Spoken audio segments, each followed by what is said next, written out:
अस्सलाम वालेकुम वरहमतुल्लाहि वबरकातुहू। अहबाब, आज मैं मौजू लेके आऊँ इसमें आज़म क्या चीज़ है।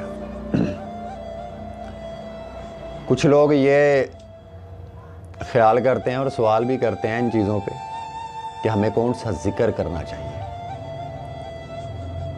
अल्लाहू का ज़िक्र करना चाहिए या ला इलाहा इल्लल्लाह का ज़िक्र करना चाहिए।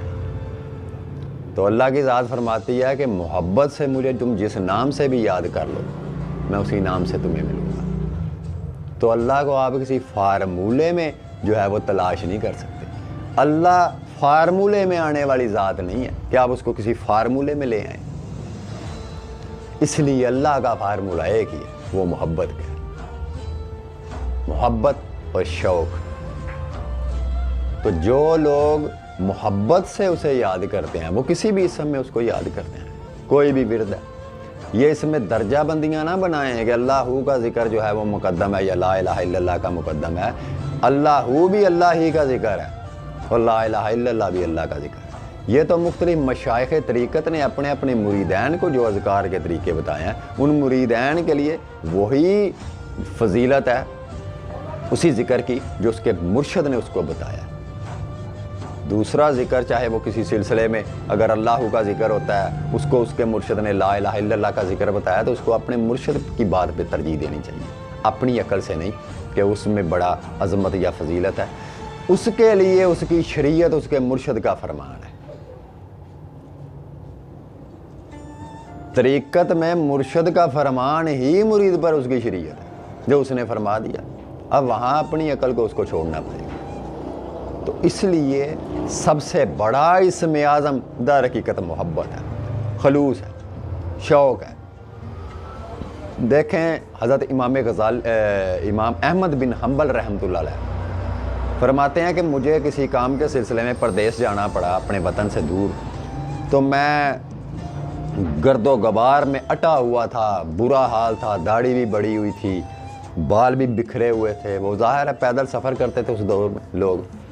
तो फरमाते हैं इसी तरह इसी जुस्तजू में मैं जो है वो सफ़र में था, तो मुझे कहीं रात जो है वो हो गई। तो अब मैं जो है वो रात बसर करने के लिए कोई ठिकाना ढूंढ रहा था कि मैं रात कहाँ बसर करूँ, यहाँ तो मुझे कोई जानने वाला भी नहीं। तो मैंने किसी मस्जिद को तलाश किया। जब मैं मस्जिद में गया तो वहाँ से लोगों ने मुझे जो है वो झिड़क के डांट के मस्जिद से बाहर निकाल दिया कि मस्जिद में सोने की कोई जगह नहीं है, इसको हमने बंद करना। कहते मैं वहाँ से निकला, फिर दूसरी मस्जिद में पढ़ा ली, वहाँ से भी लोगों ने मुझे बेदखल कर दी। कहते हैं मैं 3 मस्जिदों में मैंने वो ठिकाना ढूंढा, लेकिन इसी तरह लोगों ने मेरे साथ सलूक किया। फिर एक मस्जिद में मुझे ये किया कि लोगों ने धक्के मार के जो है उस मस्जिद से बेदखल कर दिया और मुझे धक्के देते हुए मस्जिद के सामने किसी का घर था, किसी गरीब इंसान का, किसी गरीब मोची का घर था। उस मोची के दरवाजे के आगे मुझे धक्का देकर गिरा दिया। तो इमाम गज़ाली रहमतुल्लाह अलैह कहते हैं कि जब वो मेरे दरवाजे के साथ लगने की आवाज़ अंदर गई, तो उस बंदे ने जब दरवाज़ा खोला तो बाहर मैं गिरा पड़ा था। तो जब उस शख्स ने मुझे देखा कि ये कोई अजनबी शख्स था, तो उसने मुझे बड़ी मोहब्बत से कहा कि आप अंदर तशरीफ़ लें, आप इस इलाके के लगते नहीं हैं, कहाँ से आए। जब मैंने अपना तारुफ़ करवाया कि इस तरह मैं सफ़र में और परदेसी हूँ, अपना नाम नहीं उन्होंने बताया, तो तारुफ़ ये करवाया कि मैं परदेसी हूँ, अजनबी हूँ यहाँ, तो मुझे रात बसर करनी। तो वो शख्स कहने लगा कि आप इधर आ जाएं, आपके लिए बिस्तरा भी है, खाना भी है, जो कुछ है आप आराम करें। तो जब शब बसरी के लिए उन्होंने उस मोची के घर में ठहरे, तो उनसे वैसे ही गपशप लगाई। तो पूछा उस मोची को कि तेरी कोई आरज़ू, कोई ख्वाहिश, क्योंकि वो तबादला ख्याल कर रहे थे, गुफ्तगू कर रहे थे। तो उस मोची ने कहा कि मेरी अल्लाह ने सारी आरज़ुएँ पूरी की हैं, माँ सिवा एक आरज़ू कि मैं इमाम अहमद बिन हम्बल की ज़ियारत कर लूँ। अभी तक मुझे उनकी ज़ियारत नसीब नहीं। तो इमाम अहमद बिन हम्बल ने फरमाया कि तू अमल क्या करता है, कौन सा ज़िक्र करता है। तो उस शख्स ने बोला कि मैं तो कोई अमल नहीं करता, कोई इबादत रियाजत नहीं करता, कोई ज़िक्र ज़िकार नहीं करता।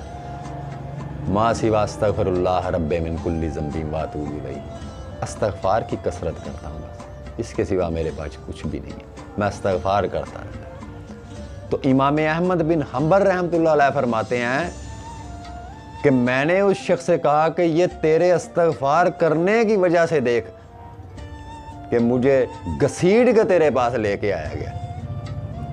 تو اس لیے اس موچی کے لیے اسم اعظم جو تھا وہ استغفر اللہ تھا، وہی اس انسان کے لیے اسم اعظم ہے جس میں اس کو اللہ کا نور مل جائے، اللہ کا قرب جس کو پڑھنے سے اس کے دل میں داخل ہو جائے۔ کسی کے لیے وہ درود شریف ہے، درود ابراہیمی ہے، کسی کے لیے استغفار ہے، کسی کے لیے اللہ ہے، کسی کے لیے حی القیوم ہے، یا حی یا قیوم، تو کسی کے لیے لا الہ الا اللہ ہے۔ اس لیے ہر اس شخص کے لیے وہی اسم اعظم ہے جس کے پڑھنے سے اس کی دل میں جو ہے وہ اللہ کی محبت اور شوق اور نور پیدا ہو جائے، وہی اس کے لیے اسم اعظم ہے۔ اسم اعظم کوئی اور چیز نہیں ہے۔ سب سے بڑا اسم، اسم اعظم کا لفظی معنی سب سے بڑا اسم، تو سب سے بڑا اسم وہی ہے جس کو یاد کرنے سے سب سے بڑے سے جا کے آپ مل جائیں، اس کی محبت میں، اس کے شوق میں، اس کے قرب میں داخل ہو جائیں۔ اس سے بڑا کوئی اسم اعظم نہیں ہے۔